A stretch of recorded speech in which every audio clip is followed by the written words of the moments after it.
Assalamualaikum dan salam sejahtera. Saya Nur Bibi Alisa binti Abdul Hamid, memegang kad nombor matriks BC211600176. Hari ini saya dan rakan-rakan kumpulan saya ingin membentangkan tentang teater moden pilihan kami, iaitu Ranjau Sepanjang Jalan. Pembentangan saya yang pertama yaitu tentang sinopsis atau naskah teater ini. Jadi teater ini diadaptasikan daripada buku novel yang dia hasilkan oleh Shannon Ahmad yang telah banyak menyentuh tentang kemiskinan dan perjuangan keluarga petani sawah di Kedah, yaitu kampung halaman penulis sendiri. Teater ini juga adalah dari kisah penghayatan dan keinsafan, peritnya dan kesengsaraan hidup dalam kemiskinan bagi teruskan kehidupan.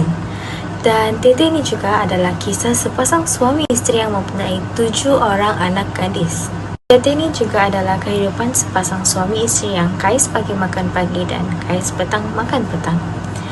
Sepasang suami isteri ini juga usahakan sawah sebanyak 14 relung yang dijadikan satu kepentingan dalam kehidupan mereka, dan mereka bergantung kepada hasil sawah padi itu. Perjuangan Lauma sebagai ketua kampung, iaitu suami, dia memberi impak atau kesan yang sangat besar kepada istrinya dan 7 orang anak gadis dia, dan akhirnya Lauma dia kecundang akibat keceraian sendiri, dan dengan itu dia meragut nyawa dia lah. Itu sahaja pembentangan saya pada hari ini tentang sinopsis atau naskah. Seterusnya saya akan beri kepada pembentang yang seterusnya. Assalamualaikum warahmatullahi wabarakatuh dan salam sejahtera. Nama saya Nurul Intan Farain binti Satar, dan pada hari ini saya akan mengulaslah salah satu teater Malaysia, yaitu teater Ranjau Sepanjang Jalan yang merupakan juara Festival Teater Kedah pada tahun 2019 di bawah pengarah Joy Kas.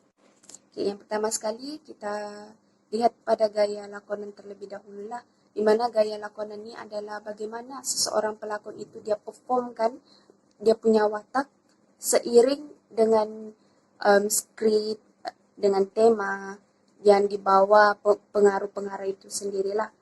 Oke, di sini juga kita dapat mengkategorikan, maksudnya apa yang saya dapatlah dari teater yang saya kaji ini. Ada satunya adalah realisme. Satu kategori yaitu realisme, di mana realisme ini bermaksud untuk menghidupkan lagi suasana pementasan tersebut melalui gaya lakonan dari pelakon. Contohnya, JH adalah istri Lauma, bukan? Pada awalnya, dia adalah wanita yang normal, tapi setelah kehilangan suaminya, dia telah bertukar menjadi seorang yang kurang waras atau dipanggil sebagai orang gila. Dan di sini dia sangat memainkan watak, dia sangat-sangat mendalam dan menghayati, seperti dia ini sedang merasai orang gila itu tersebut, dan di situ nampaklah keoriginalnya, realismenya, serta dibawa lagi dengan grafik sawah padi yang menampakkan yang si Jehani betul-betul orang kampung begitu. Seterusnya kita akan bincang, saya akan ulas mengenai 3 jenis perwatakan dalam pementasan. Yang pertama adalah protagonis. Protagonis ini merupakan watak utama yang mana senantiasa ada di mana di setiap alur cerita. Contohnya si Jehalah, dari awal sampai akhir ada saja dia punya watak. Dan seterusnya adalah antagonis. Antagonis ini adalah watak ini benci oleh pembaca ataupun juga penonton. Seperti dalam teater ini adalah istri Tok Penghulu. Meskipun tidak terlalu jahat, tapi mungkin agak macam aku bengis gitu tengok istri Tok Penghulu ni dengki. Yang terakhir adalah watak sampingan. Kalau tidak ada watak sampingan, macam manalah untuk menceriakan lagi kita punya pementasan tersebut lah. Jadi di sini kita boleh nampak watak sampingnya seperti anak-anak si Jihad dengan Lauma, seperti anak-anak kampung yang sedang mengejek si JH, dan itulah yang akan menghidupkan lagi suasana pementasan tersebut. Dan itu saja dari saya. Sekian, terima kasih. Assalamualaikum dan salam sejahtera. Nama saya Haji Karno Hazra binti Hazrat, pemegang nombor kad matriks BC 211160228. Saya akan memberi sedikit kritikan tentang busana yang terdapat dalam teater ranjau sepanjang jalan. Busana ialah pakaian yang digunakan ketika persembahan sesebuah teater. Busana juga merangkumi pada aksesori yang digunakan seperti rantai, topi, dan sebagainya. Busana juga mampu menghidupkan watak kerana busana mampu menyalakan perwatakan watak tersebut. Contohnya, pada watak pemegang watak lahuma yang mengenakan busana sesuai dengan perwatakannya, iaitu menggunakan memakai kain pelikat selepas menunaikan solat berjemaah. Selain itu, beliau juga mengenakan busana yang sesuai dengannya, dengan perwatakannya, iaitu sebagai penduduk kampung sahaja. Sekian daripada saya, terima kasih. Assalamualaikum dan selamat pagi. Saya Wali Zairin bin Bakri. Saya akan memberi sedikit ulasan berkaitan tajuk teater yang kami kaji, iaitu teater ranjau sepanjang jalan.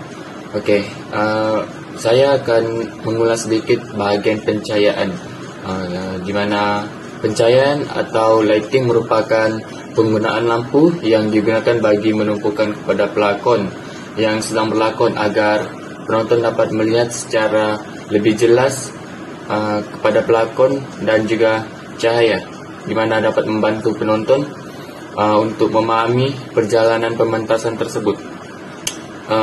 Fungsi adanya pencahayaan dalam pementasan tersebut adalah untuk menunjukkan atau menyokong keadaan yang berlaku semasa berlakunya pementasan.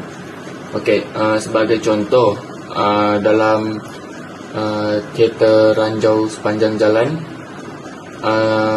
cahaya tersebut akan dipancarkan kepada pelakon yang sedang berlakon agar penonton dapat memfokus dan memfahami apa yang cuba disampaikan. Sebagai contoh, Tok Pengulu dan Senah, iaitu anak kepada JH, di atas pentas, lampunya atau lampu tersebut berwarna lembut, dan juga cahaya tiruan yang somber boleh memberikan kehangatan dan keakraban suasana di bilik keluarga. Bukan itu saja, pencahayaan ini juga peranannya untuk menunjukkan kepada penonton apabila keadaan menjadi gegabah atau takut. Sebagai contoh, warna merah pada lampu dalam teater ranjau sepanjang jalan tersebut dilihatkan apabila lahuma sedang sakit kaki di atas, dia sedang duduk di atas tangga dan ingin mengeluarkan duri pada kaki beliau tersebut, dan ada kedengaran suara misteri dan lampu pun bertukar menjadi kemerah-merahan dan mengeluarkan kepulan asap yang akan berwarna merah. Boleh lihat dari gambar yang saya tunjukkan, itulah contoh pencahayaan yang serba sedikit yang boleh saya bagi ulasan dalam teater ranjau sepanjang jalan. Sekian dan terima kasih. Assalamualaikum dan salam sejahtera. Nama saya Amanda Eni binti Andrew beserta nomor matriks BC 211600285. Hari ini saya akan mengkritik audio dalam teater ranjau sepanjang jalan. Audio ataupun bunyi adalah satu fenomena yang dihasilkan oleh getaran bunyi ia akan menghasilkan tekanan gelombang dalam udara dan sekeliling daripada bahan tersebut. Dalam teater ni saya akan mengkritikkan pasal audio kerana penggunaan dalam audio ini tidak beberapa jelas dan tidak didengar, boleh menyebabkan penonton di dalam panggung ataupun dalam talian tidak dapat menghayati kisah tersebut, ataupun mereka tidak dapat merasai ataupun menjiwai watak yang dibawa oleh pelakon tersebut. Contohnya dalam teater Ranjau Sepanjang Jalan ini dapat dilihat melalui babak suasana JH yang berada di dalam sebuah kurungan, di dalam sebuah kurungan sambil menjerit tidak beberapa jelas kerana suara latar belakang lebih jelas daripada suara pelakon tersebut. Itu sahaja dari saya, sekian dan terima kasih.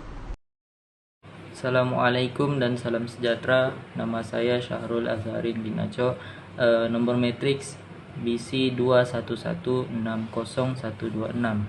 Pada bahagian saya yaitu bahagian set dan props terhadap persembahan teater Ranjau Sepanjang Jalan.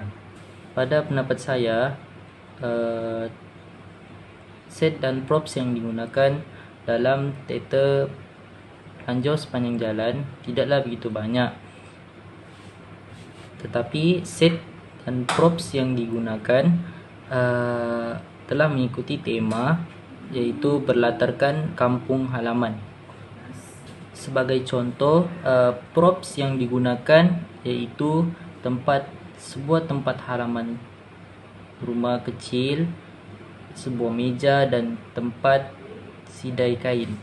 Dengan props yang digunakan menunjukkan ia lebih kepada berlatarkan suasana kampung halaman. Seterusnya, set dan props yang digunakan kurang mempunyai kelebihan. Ia lebih memudahkan untuk set persembahan dijalankan, dan ia juga memudahkan para pelakon untuk bergerak ke satu tempat ke tempat yang lain bagi membuat gaya lakonan tersendiri untuk persembahan teater Ranjau Sepanjang Jalan kepada para penonton.